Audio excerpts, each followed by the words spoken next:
मानसी भारद्वाज। उम्मीद करती हूँ आप सब अच्छे होंगे, लेक्चर सीरीज को एंजॉय कर रहे होंगे। प्रीवियस वीडियो लेक्चर में मैंने एक्सेलरेशन ड्यू टू ग्रेविटी बताया था, जिसका मैंने फॉर्मूला बताया था और मैंने ये भी बताया था कि वो किन किन फैक्टर पे डिपेंड करती है या नहीं करती। ये सब हमने करवाया था प्रीवियस वीडियो लेक्चर में। एक्सेलरेशन ड्यू टू ग्रेविटी का हमारे पास फॉर्मूला बना था, दैट इज gm/r²। वो भी कब बना था? अगर हम एक्सेलरेशन ड्यू टू ग्रेविटी यानी किसी ऑब्जेक्ट के ऊपर ग्रेविटी के कारण अगर कोई बॉडी या ऑब्जेक्ट अगर एक्सेलरेट होती है तो वो एक्सेलरेशन ड्यू टू ग्रेविटी होती है। ठीक है, ये सारे कॉन्सेप्ट बताए थे मैंने प्रीवियस वीडियो लेक्चर में। उन पे बेस मैंने कुछ न्यूमेरिकल भी करवाए थे कि कैसे मास डेंसिटी चेंज होने के कारण ग्रेविटी का जो फॉर्मूला है उसमें किस तरीके से चेंज आता है। ठीक है, सो आज के वीडियो लेक्चर में हम शुरू करेंगे, that is value of acceleration due to gravity very due to following factor. यानी हमारी जो एक्सेलरेशन ड्यू टू ग्रेविटी है वो कुछ फैक्टर के कारण जो है वेरी करती है। ठीक है, सबसे पहले आएगा हमारा shape of earth, height of earth surface, depth below the surface, axial rotation of earth. हमारे पास ये 4 फैक्टर होंगे, इनको हम सीरीज वाइज करेंगे। उससे पहले एक कमेंट आया था हमारे पास कि एक प्रॉब्लम आई थी कि उन्होंने पूछा था कि रेडियस ऑफ गायरेशन क्या होता है। अब देखो, रेडियस ऑफ गायरेशन क्या होता है, जो मैंने kinetic energy of A rotating body करवाया था, देखो उसमें मैंने कैसे करवाया था, जैसे कि हमारा कोई प्लेन मान लिया। ठीक है, ये हमारा एक्सिस ऑफ रोटेशन हो गया। हमें पता है पूरी बॉडी का मास यहाँ पे कंसंट्रेट होता है। मैं रेडियस ऑफ गायरेशन बता रही हूँ, उनका प्रॉब्लम थी इस चीज में, पहले मैं उसको एक्सप्लेन कर रही हूँ, उसके बाद हम हमारे टॉपिक करेंगे। ठीक है, ये हमारी पूरी बॉडी मान लिया हमारी प्लेन हो गया, ये हमारा एक्सिस ऑफ रोटेशन हो गया। जब मैंने रोटेटिंग बॉडी करवाया था, काइनेटिक एनर्जी की रोटेटिंग बॉडी, दैट इज हमारे पास कितनी आई थी, that is 1/2 I omega square. ठीक है, अब देखो यहाँ पे मैंने माना था कि हमारी जो मान लिया कि कोई मास मान लिया, बहुत सारे मासेज होंगे। ठीक है, इस पॉइंट पे मतलब इस प्लेन पे बहुत सारे मासेज होंगे। ठीक है, हम मान लेते हैं इस मास की, मान लिया इस प्लेन की इस मास से r1 डिस्टेंस, यहाँ से r2 डिस्टेंस, r3 डिस्टेंस, ये मैंने एक्सप्लेन किया था। ठीक है, इस तरीके से मैंने माना था, और मैंने माना था कि इस केस में हमारी लीनियर वेलोसिटी चेंज होगी लेकिन एंगुलर वेलोसिटी चेंज नहीं होगी। अब एंगुलर वेलोसिटी चेंज क्यों नहीं होगी ये भी मैंने बताया था कि एंगुलर वेलोसिटी हम कहीं से भी देखें वो तो रोटेट ही कर रही है ना, वो किसी भी इस फैक्टर पे डिपेंड नहीं करेगी वो कितना दूर है या कितना पास है। उसको रोटेट करना है तो रोटेट करना है, लेकिन लीनियर वेलोसिटी तो हमारे डिस्टेंस पे डिपेंड करती है, कितना दूर है कितना पास है, तो उसमें लीनियर वेलोसिटी हमारी चेंज हो रही थी। वहां से ये सारा कॉन्सेप्ट निकाल के हमारा ये फॉर्मूला आया था। अब रेडियस ऑफ गायरेशन क्या होता है, ये जो हमारी r1 r2 डिस्टेंस हमारा मोमेंट ऑफ इनर्शिया आ गया था, और मैंने बताया था कि हमारा जो radius of gyration that is mk² होता है। ये जो k होता है ये हमारा रेडियस ऑफ गायरेशन होता है, मोमेंट ऑफ इनर्शिया mk² हो गया था। अब ये जो k है ये हमारा रेडियस ऑफ गायरेशन होता है, मतलब हमारी जो पूरी बॉडी का मास इस सेंटर पे कंसंट्रेट है, इससे जो रेडियल डिस्टेंस होती है हमारी, मान लिया यहाँ से अगर हमें जहां से एक्सिस ऑफ रोटेशन से मोमेंट ऑफ इनर्शिया निकालना हो उस पॉइंट तक, और ये जो रेडियल डिस्टेंस होती है वहां तक, ये हमारा रेडियस ऑफ गायरेशन होता है। मेन चीज हमें ध्यान रखनी है कि जहां पे पूरी बॉडी का मास एक सेंटर पे कंसंट्रेट होता है, वहां से जिस एक्सिस ऑफ रोटेशन पे हमें मोमेंट ऑफ इनर्शिया निकालना है, जिस पॉइंट पे मोमेंट ऑफ इनर्शिया निकालना है, वहां से जो रेडियल डिस्टेंस होती है वो हमारी रेडियस ऑफ गायरेशन होती है। समझ आया? बस इतना हमें ध्यान रखना है। लेने कहां से है डिस्टेंस, सेंटर से, जहां पे पूरी बॉडी का मास कंसंट्रेट हो रहा हो। बस इतना ही फर्क है रेडियस ऑफ गायरेशन में। अगर आपको यहाँ पे कंफ्यूजन हो कि मोमेंट ऑफ इनर्शिया भी mr² होता है लेकिन रेडियस ऑफ गायरेशन mk² क्यों हुआ, क्योंकि मोमेंट ऑफ इनर्शिया जो होता है वो mr² जो होता है ना, वो कैसे होता है कि मान लिया किसी भी पॉइंट से r1 r2 डिस्टेंस, किसी भी पॉइंट से हम r1 r2 r3 up to जितने भी हमारे पॉइंट होंगे वो ले सकते हैं, लेकिन रेडियस ऑफ गायरेशन में सिर्फ और सिर्फ हमारी उस बॉडी से डिस्टेंस को जो है मेजर किया जाएगा जहां पे पूरी बॉडी का मास कंसंट्रेट हो रहा हो सेंटर पे। क्लियर हुआ? ये हमारी होती है रेडियस ऑफ गायरेशन। ठीक है, आपको क्लियर हो गया होगा, आप कमेंट में बताना अगर ये क्लियर हो गया हो तो, अदरवाइज मैं दोबारा से एक्सप्लेन कर दूंगी। ठीक है, अब देखो, अब हमारे पास हमारा जो मेन टॉपिक है जो हमें शुरू करवाना है आज, वो करेंगे। सबसे पहले हमें करना है शेप ऑफ अर्थ के कारण जो है ग्रेविटी वो कैसे चेंज होती है। अब देखो, हमारी जो अर्थ की शेप है हमें पता है वो पूरी तरीके से गोल नहीं है, उसकी शेप है एलिप्टिकल। ठीक है, मतलब हमारे जो अर्थ है वो इस तरीके से है। जब हम केपलर्स के ला करते हैं तो भी उन्होंने इसी तरीके से हमारे अर्थ को दिखाया गया है, यानी इलिप्टिकल शेप में अर्थ होती है। अब देखो, पहले हम इस वाले को कर रहे हैं। ठीक है, शेप ऑफ अर्थ के कारण ग्रेविटी कैसे चेंज होती है। अब ये हमारे अर्थ के होते हैं पोल। ठीक है, ये वाला, ये मान लिया नॉर्थ हो गया, ये साउथ पोल हो गया। ठीक है, ये हमारे होते हैं अर्थ के इक्वेटर। ठीक है, जहां से हमारी जो ये इक्वेटर है ना, ये अर्थ को दो पार्ट में क्या करते हैं, डिवाइड करते हैं। ठीक है, तो ये हमारा हो गया नॉर्थन हेमिस्फीयर। ठीक है, ये हमारा ऊपर वाला नॉर्थन, क्योंकि नॉर्थ पोल है ना, ये ऊपर वाला हो गया नॉर्थन हेमिस्फीयर, और ये हो गया सदर्न हेमिस्फीयर। ठीक है, यानी ये हमारे हो गए इक्वेटर। ठीक है, अब देखो, यहाँ पे जो शुरू में हम लिखेंगे, अगर ये वाला केस आता है कि शेप ऑफ अर्थ के कारण ग्रेविटी कैसे चेंज होती है, सबसे पहले हमें क्या लिखना है कि at pole earth is flattened. हमारी अर्थ क्या होती है, flattened, but at equator it is bulge out. ठीक है, बल्ज आउट का मतलब बाहर की ओर उभरी हुई। ठीक है, तो पोल पे हमारी अर्थ होती है फ्लैट एंड, बिल्कुल फ्लैट होती है, लेकिन इक्वेटर पे हमारी जो अर्थ होती है वो क्या है, बल्ज आउट है, यानी बाहर की ओर उभरी हुई है। देखो, ये इस तरीके से उभरी हुई है, ये हमारी इक्वेटर हो गई। ठीक है, ये पोल हो गया, ये इक्वेटर हो गया। अब देखो, यहाँ पे बोला है कि शेप के कारण अर्थ की ग्रेविटी में कैसे चेंज आता है। ठीक है, अब देखो पोल पे, अब क्योंकि ये पोल जो है ये हमारा इससे क्या है, अगर यहाँ पे देखें ग्रेविटी, अगर सेंटर से देखें तो ये हमारा पोल है, इससे क्या है, नियर है। इसका मतलब पोल पे हमारी ग्रेविटी क्या होगी, ज्यादा होगी। लेकिन ये जो इक्वेटर है, देखो ये हमारे अर्थ के सेंटर से क्या है, दूर है। इक्वेटर हमारा अर्थ के सेंटर से दूर है, इसका मतलब उस पे ग्रेविटी क्या होगी, कम होगी। हम ऐसा भी बोल सकते हैं कि हमारे पास G इज इक्वल टू, देखो Gm/r² होता है। ठीक है, अब ये जो पोल की रेडियस होती है, देखो जो हमारे पास पोल की रेडियस, जो इक्वेटर की रेडियस होती है ना, इक्वेटर की रेडियस वो 21 किलोमीटर लॉन्गर देन पोल रेडियस। ठीक है, पोल रेडियस, आप ये चीज लिख सकते हैं अगर ये क्वेश्चन आता है इस पे बेस कि शेप, अर्थ की शेप के कारण कैसे चेंज होता है। पहले आप लिखना कि हमारी अर्थ जो है फ्लैटेंड होती है, कहां से, पोल से, लेकिन बल्ज आउट होती है इक्वेटर से। ठीक है, उसके बाद हमें लिखना है ये वाला फॉर्मूला। फिर इक्वेटर जो रेडियस होती है वो 21 किलोमीटर लॉन्गर होती है पोल रेडियस से। इसका मतलब ऐसा कंसिडर कर सकते हैं कि जो रेडियस होती है पोल की वो क्या होगी, radius of pole is less than radius of equator. ठीक है, अगर रेडियस पोल की कम है, इसका मतलब क्या होगा, रेडियस कम है, इसका मतलब ग्रेविटी उसके इनवर्सली प्रोपोर्शनल है।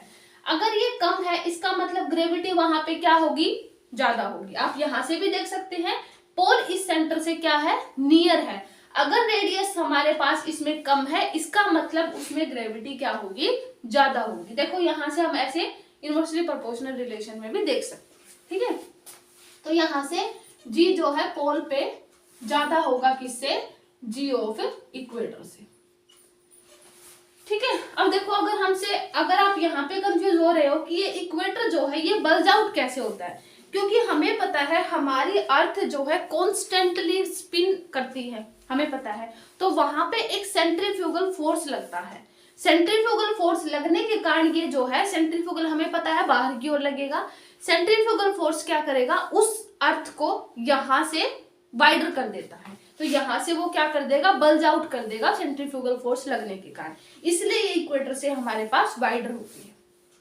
ठीक है, यहाँ से भी कंफ्यूज मत होना कि पोल से कैसे फ्लैटेंड होगी और यहाँ से कैसे बल्ज आउट होगी। सेंट्रीफ्यूगल फोर्स के कारण ऐसा होता है, ये यहाँ से अर्थ को इस तरीके से बना देते हैं इलिप्टिकल शेप में।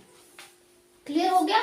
तो ये हमारा फैक्टर जो है, शेप ऑफ अर्थ के कारण ग्रेविटी हमारी ऐसे चेंज होती है। जो है पोल पे रेडियस हमारी क्या होगी, कम होती है, इक्वेटर पे ज्यादा होती है, उसी के इन्वर्सली प्रोपोर्शनल रिलेशन में हमारे पास ये आ जाएगा। इतना क्लियर हुआ। ठीक है, इस पे बस इतना ही पूछा जा सकता है कि अगर हमसे पूछ लिया जाए कि इक्वेटर पे रेडियस ज्यादा होगी या पोल पे, तो हमें पता है रेडियस कहाँ पे ज्यादा होगी, इक्वेटर पे। अगर ऐसे पूछा जाए कि अगर हम किसी ऑब्जेक्ट को, या फिर हम ऐसे मान ले अगर हमें शुगर को मेजर करना है, मान लिया 1 किलोग्राम हमें शुगर लेनी है, तो ऐसे पूछा जाए कि हमें पोल पे ज्यादा बेनिफिशियल रहेगा या इक्वेटर पे, तो हमें कहाँ जाना चाहिए, इक्वेटर पे, क्योंकि इक्वेटर पे हमारी एक्सेलरेशन ड्यू टू ग्रेविटी कम होगी, वो 1 kg कभी होगा ही नहीं, है ना। तो ऐसे हमें बेनिफिट मिल सकता है। तो इक्वेटर पे हमारी एक्सेलरेशन ड्यू टू ग्रेविटी कम होती है। इतना क्लियर हुआ। तो ये हमारा था इस फैक्टर के कारण हमारी ग्रेविटी कैसे चेंज होती है। ठीक है, अब हमारा जो सेकंड होगा, हाइट ऑफ अर्थ के कारण हमारी ग्रेविटी कैसे चेंज होती है। ठीक है, आप इसको लिख लेना। मैं नेक्स्ट हमारा पॉइंट कर रही हूँ, हाइट के कारण ग्रेविटी कैसे चेंज। अब देखो हमारा सेकंड जो था, variation in G with height. अब हाइट के कारण जी में एक्सेलरेशन ड्यू टू ग्रेविटी में कैसे चेंज होगा। देखो ये जो दोनों, क्योंकि हमें दोनों पॉइंट किए हैं, थोड़ा सा वीडियो लेंथी हो सकता है, इसलिए थोड़ा सा पेशेंस बनाकर रखें, है ना। तो देखो अब हमें करना है कि जी का हाइट के साथ कैसे वेरिएशन होता है। देखो जैसे कि ये हमारी अर्थ हो गई, वैसे तो इलिप्टिकल होती है, ठीक है, ध्यान रखना। यहां से मान लिया ये हमारी रेडियस आर है, ठीक है, ये हमारा यहां से अर्थ से हमारी एच हाइट पे कोई ऑब्जेक्ट रखी है, एच हाइट पे, ठीक है। अब ये पूछा गया है कि जी जो है हाइट के साथ कैसे वेरी करती है। अब देखो हमें पता है जी अभी अभी हमने निकाला था, G M by R square, अभी अभी हमने फॉर्मूला लिखा था ना, ठीक है। अब जी डैश हमारा हाइट के साथ देखो कैसे आ जाएगा। अब ये जो r है, क्योंकि हमें इस पॉइंट पे देखना है, तो ये पूरी जो r हो जाएगी वो r प्लस एच हो जाएगी, क्योंकि हम किसी h हाइट पे देख रहे हैं, ठीक है। तो जी डैश हमारा कितना आ जाएगा, that is G M by r plus के h का स्क्वायर, ठीक है। यानी G dash is equal to G r by r plus H का स्क्वायर बनेगा, है ना, क्योंकि इनवर्सली प्रोपोर्शनल है रेडियस। तो अगर जी डैश है तो इसका मतलब नीचे r आएगा तो ऊपर r है ना, तो r बाय r प्लस के h का स्क्वायर, इस पूरे का स्क्वायर लिख देते हैं, ठीक है। यहां से आपको क्लियर हो गया होगा मैंने कैसे लिखा है, कि अगर हम इन दोनों इक्वेशन को डिवाइड कर दें, डिवाइडिंग इक्वेशन 1 और 2, तो जी डैश बाय जी आ जाएगा r by r plus H का स्क्वायर, सिर्फ मैंने जी को उधर लेके किया, ठीक है, ये आ गया। अब देखो यहां से हमारे पास क्या होगा, जी डैश इज इक्वल टू जी। अब इसको हम ऐसे भी लिख सकते हैं, कैसे, जी, इसको हम ऊपर ले जाएं अगर r plus H by R, और इसकी हम -2 कर दें, ठीक है, तो इसको हम ऐसे भी लिख सकते हैं, जी 1 प्लस का h बाई आर और -2, ऐसा भी लिख सकते हैं ना, बिल्कुल लिख सकते हैं। हमने सिर्फ क्या किया है, r से r h बाई आर, ये बिल्कुल बेसिक है। मैं इतनी उम्मीद करके चल रही हूँ कि यहाँ तक आपको आता होगा, क्योंकि ये बिल्कुल बेसिक पॉइंट है, सिर्फ मैंने h हाइट पे लिया है, यहाँ तक मैथमेटिकली चल रही है, क्लियर। अब देखो यहाँ से हम इसको ऐसे भी कर सकते हैं, तो ये आ जाएगा, देखो g इंटू 1 माइनस का 2h बाय आर, ठीक है। अगर ये आ गया हमारे पास, अगर हम यहाँ पे r को इंफिनिटी लेकर चले, r को अगर हम इंफिनिटी लेकर चले, मतलब हमारी जो रेडियस है, सॉरी h, हाँ, r को अगर हम इंफिनिटी लेकर चले, तो हमारे g डैश क्या हो जाएगा, 0, बिल्कुल हो जाएगा। तो हमारी अगर r इंफिनिटी है तो g डैश हमारा क्या बन जाएगा, 0। यहाँ से भी कर सकते हैं, अगर r इंफिनिटी है, समथिंग अपॉन इंफिनिटी 0, तो पूरा 0, तो g डैश हमारा कितना आ जाएगा, 0। अगर यहीं पे हम लेकर चले कि h जो है लेस देन r हो, ठीक है, यानी हमारी जो हाइट है इस r से बहुत ही ज्यादा छोटी हो, है ना, तो उस केस में हमारे पास क्या बनेगा, देखो इसमें हमारे पास केस बनेंगे फ्रैक्शनल एरर। अब यहाँ पे देखो एरर बन सकता है, देखो एरर कैसे बनेंगे, क्योंकि देखो अगर h हमारा लेस देन r हो, अब अगर h है इस r से, ये वाला r जो है इससे अगर छोटा हो तो यहाँ पे तो एरर आ सकता है, क्योंकि हम यहाँ पे कंसिडर क्या कर रहे हैं कि अगर हमारी बॉडी किसी h हाइट पे ऊपर रखी हो, लेकिन ये बोले कि अगर h r से ही छोटा हो जाए तो उस केस में हमारे पास एरर बनेंगे। तो वो एरर देखो कैसे बनेंगे। सबसे पहले हमारा एरर आएगा, मैं इसको रिमूव कर रही हूँ, आप इसको एक बार लिख लेना, ठीक है। इसको वीडियो को पॉज करके इसको लिख लेना, मैं अभी लिख रही हूँ यहाँ पे, रिमूव कर रही हूँ इसको, ठीक है। ये वाला रिमूव कर देती हूँ, ठीक है। हमारे पास एरर बनेंगे। सबसे पहले हमारे पास बनेगा एब्सोल्यूट एरर। देखो मैंने एब्सोल्यूट एरर आपको करवाए थे ना, जब एरर करवाए थे, ठीक है। एब्सोल्यूट एरर हमारा क्या बनेगा, देखो g dash is equal to g into 1 minus का 2h बाय r, यही था ना, क्योंकि -2 था, है ना, ये -2 था ऊपर, तो मैंने एक्सपेंशन खोल करके माइनस का 2h बाई r आ गया, ठीक है। तो यहाँ पे अगर हम फ्रैक्शनल एरर निकालेंगे g डैश माइनस का g, अब g डैश माइनस का g कैसे हुआ, g dash is equal to g minus का 2h बाई r बनेगा, है ना। अब ये देखो absolute error, decrease in absolute error है ये, क्योंकि यहाँ पे नेगेटिव साइन आएगा। आप इस चीज को बिल्कुल ध्यान रखना कि बुक्स में भी आपको लिखा मिलेगा कि यहाँ पे एब्सोल्यूट एरर डिक्रीज, है ना, यानी नेगेटिव साइन हमारे पास, नेगेटिव साइन का मतलब हमें पहले ही बता रखा है कि यहाँ पे डिक्रीज हो रहा है, ठीक है। तो g डैश माइनस का g हमारे पास कितना आ जाएगा, that is 2hg by r, ठीक है। तो ये हमारे क्या हो गया, that is absolute error decrease, ठीक है। अगर इसी में हमारे पास फ्रैक्शनल एरर आता है, fractional error decrease, fractional error decrease, और फ्रैक्शनल एरर डिक्रीज में हमने देखा था कि हमारे पास del of g by g आता है ना।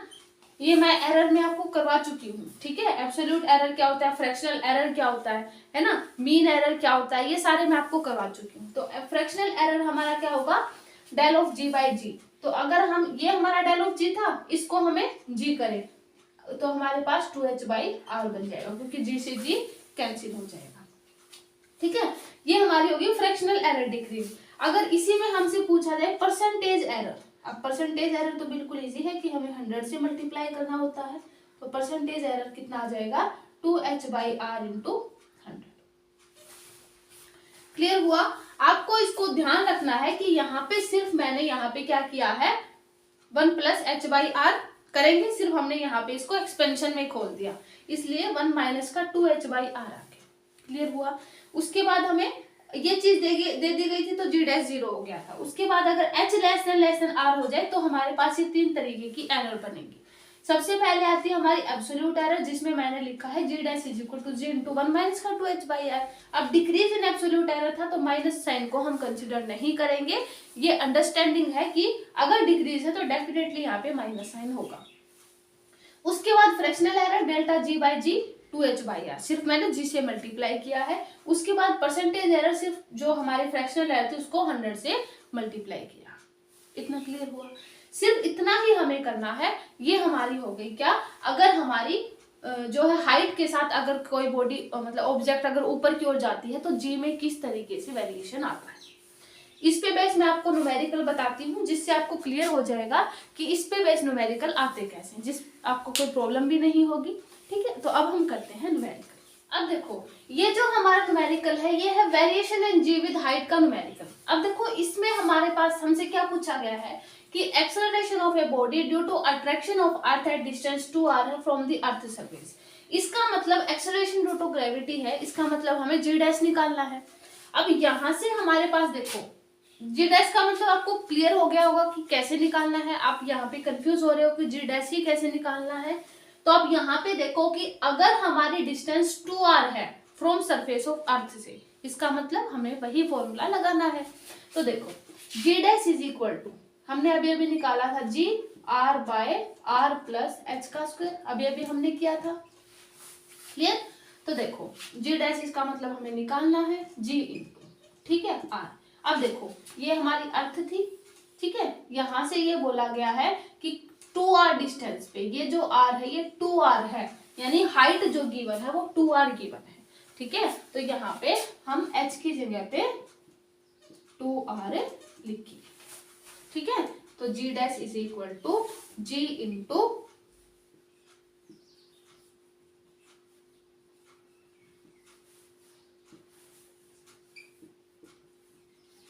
ये आ जाएगा are square by 9r square. ठीक है, आर स्क्वायर से आर स्क्वायर कैंसिल, यानी जी डैश हमारा आ जाएगा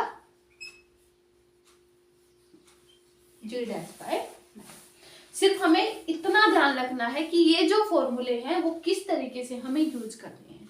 सिर्फ हमसे पूछा गया कि अगर h हाइट डिस्टेंस जो है वो 2r है तो बिल्कुल इजी था, सिर्फ हमें ये फॉर्मूला ध्यान रखना था कि G dash is equal to G into R by are plus H का स्क्वायर। ठीक है, अगर यहाँ पे हमारे पास अगर कुछ और डिस्टेंस दे दी जाती तो हम h की जगह पे वो रखते। सिर्फ हमें इतना ध्यान रखना कि हाइट है वो डिस्टेंस जो है वो सरफेस से कितने गिवन है। ठीक है, अब हम करते हैं हमारा नेक्स्ट न्यूमेरिकल। ये हमारा है सेकंड न्यूमेरिकल। अब इसमें हमसे क्या पूछा गया है कि जो हाइट है पॉइंट की vertically above the earth surface at which acceleration due to gravity, ये मैंने शॉर्ट फॉर्म लिखा था, acceleration due to gravity became 1% of its value at the surface is.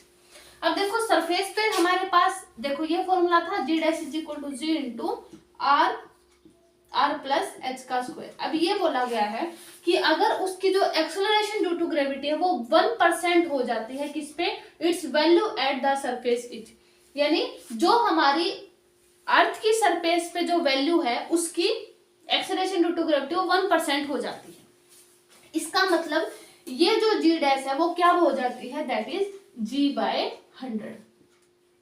आपको क्लियर हुआ इतना कैसे हुआ कि यहाँ पे ये बोला गया है कि एट विच वर्टिकली अबोव है, हाइट जो है वर्टिकली अबोव अर्थ सरफेस, जहां पे एक्सेलरेशन जो ड्यू टू ग्रेविटी है बिकम 1% हो जाती है it's value of the surface. Clear हुआ यहाँ पे, तो हमें बताना क्या है, हाइट। ठीक है, अब देखो हमारे पास जी डैश हमारा किसके इक्वल आ गया, जी बाई 100 के, तो इसको हम जी बाई 100 लिख सकते हैं। ठीक है, is equal to g r plus H का स्क्वायर। ठीक है, हमें एच यहाँ पे बताना, height of the point.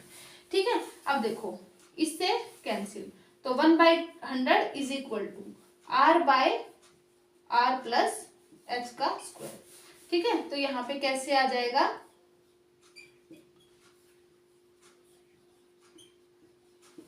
Clear हुआ ऐसे कैसे हुआ कि यहाँ पे मैंने सिर्फ और सिर्फ क्या सॉल्व किया है, इसको सॉल्व किया है। ठीक है, 1/10 1/100 का 1/10 बन जाएगा, तो मैंने सिर्फ क्या करना है अभी, क्रॉस मल्टीप्लाई। ठीक है, 9r is equal to h, तो h इज इक्वल टू हमारे पास 9r आ गया।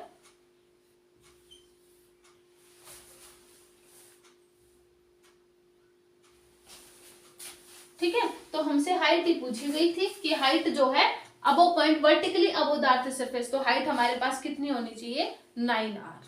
ठीक है, तभी हमारे पास जो है अगर एक्सेलरेशन ड्यू टू ग्रेविटी 1% हो जाती है it's value at the surface. Clear हुआ, सिर्फ ये हमारा न्यूमेरिकल था। अब इन चीजों को भी ध्यान रखना कि जो है इंक्रीज और डिक्रीमेंट गिवन होगा कि किस चीज का 1% होती है, 1% इंक्रीज होती है, डिक्रीज होती है, आप उस चीज को ध्यान रखना है। ठीक है, कि यहाँ पे देखो अब बोला गया था कि एक्सेलरेशन ड्यू टू ग्रेविटी जो 1% हो जाती है किसके, उसके जो अर्थ पे ग्रेविटी है उसका 1% हो जाती है। क्लियर हुआ ना, तो इसलिए मैंने यहाँ पे g/100 लिखा है और ये आ जाएगा। क्लियर हो गया, तो ये हमारा हो गया न्यूमेरिकल। अब हम करते हैं एक और नेक्स्ट हमारा लास्ट न्यूमेरिकल, जिससे आपको ये टॉपिक बिल्कुल क्रिस्टल क्लियर हो जाएगा और आपको इसके न्यूमेरिकल करने में भी मजा आएगा। ठीक है, अब हम करते हैं नेक्स्ट न्यूमेरिकल। ये हमारा है नेक्स्ट न्यूमेरिकल। अब नेक्स्ट न्यूमेरिकल में हमसे क्या पूछा गया कि सरफेस जो है अर्थ वेट ऑफ पर्सन, मतलब एक सरफेस के अर्थ के सरफेस पे किसी पर्सन का वेट 72 न्यूटन है, then what his weight at height r/2 पे फ्रॉम सरफेस ऑफ अर्थ। ठीक है, हाइट गिवन है, यानी सेम वही हमें करना है, फॉर्मूला वही लगाना है, w dash is equal to weight r/r plus H का स्क्वायर। ठीक है, आप इस फॉर्मूले को ध्यान रखना, हर जगह यही यूज होगा, मतलब हर जगह भी नहीं, जब अगर डेप्थ का केस आता है तो मैं वो आगे के जो 2 पॉइंट था उनको मैं बाद में सोल्व करूंगी। ठीक है, उनका अलग न्यूमेरिकल है, लेकिन अगर हाइट पे बेस आता है तो आप इसी फॉर्मूले का यूज करेंगे। ठीक है, तो देखो हमारा जो वेट था वो r/2 पे हमसे पूछा गया, मतलब हाइट हमारे पास कितनी है, r/2 का पूरे का स्क्वायर। ठीक है, ये आ जाएगा r² और ये आ जाएगा 3r/2 का स्क्वायर। ठीक है, ये आ जाएगा। अब अगर इसको हम सॉल्व करेंगे तो ये आ जाएगा W R 4r² है ना, 4 बन जाएगा 4r² बाय 9r²। ठीक है, तो W डैश हमारा कितना बन जाएगा, दैट इज 4/9 है ना, क्योंकि स्क्वायर बन जाएगा, तो 4/9 और r² कैंसिल हो जाएगा है ना, और साथ में वेट। अब ये जो अर्थ की सरफेस पे है, अब ये एट W डैश हमें पता है, G डैश हमारा क्या होता था, अगर हम G हाइट पे अगर किसी H हाइट पे लेते थे तो वो हमारा G डैश होता था। तो हमसे पूछा गया है कि किसी R/2 हाइट पे उस पर्सन का वेट क्या होगा, तो अर्थ की सरफेस पे हमारा उसका वेट गिवन है 72 न्यूटन। ठीक है, तो हम इसको ऐसे लिखेंगे W dash is equal to 4/9 into 72। ठीक है, तो ये आ जाएगा 32 न्यूटन। ठीक है, यानी अर्थ की R/2 हाइट पे उसका जो वेट होगा वो 72 न्यूटन होगा। ऐसे मैं उम्मीद करती हूँ जहां तक आपको, क्योंकि मैंने जो कॉन्सेप्ट करवाया है न्यूमेरिकल के साथ करवाया है ना, इसलिए आपको यहाँ पे कोई प्रॉब्लम नहीं होगी। जितने भी मतलब हमारे जो फॉर्मूला यूज हुआ था, मैंने उसको फॉर्मूला यूज करके न्यूमेरिकल बता दिए कि किस तरीके के न्यूमेरिकल आपके बन सकते हैं। यहाँ तक हमारे 2 पॉइंट क्लियर हो गए, जो कि एक्सेलरेशन ड्यू टू ग्रेविटी जिन फैक्टर पे वेरी करती है ना। एक तो हमारा था अर्थ की शेप के कारण कैसे वेरी करती है, दूसरा हमारा था हाइट के कारण कैसे वेरी करती है। नेक्स्ट वीडियो लेक्चर में हम करेंगे अगर हमारी ऑब्जेक्ट मतलब कोई भी ऑब्जेक्ट है, कोई भी बॉडी है, अगर वो डेप्थ पे जाती है तो ग्रेविटी कैसे चेंज होती है, और अगर एक्सियल रोटेशन के कारण उसकी जो है ग्रेविटी कैसे चेंज होती है। सो आज की वीडियो लेक्चर में हम इतना ही करेंगे। नेक्स्ट वीडियो लेक्चर में हम बाकी के 2 फैक्टर करेंगे। तो वीडियो को लाइक करें, शेयर करें। Thank you so much.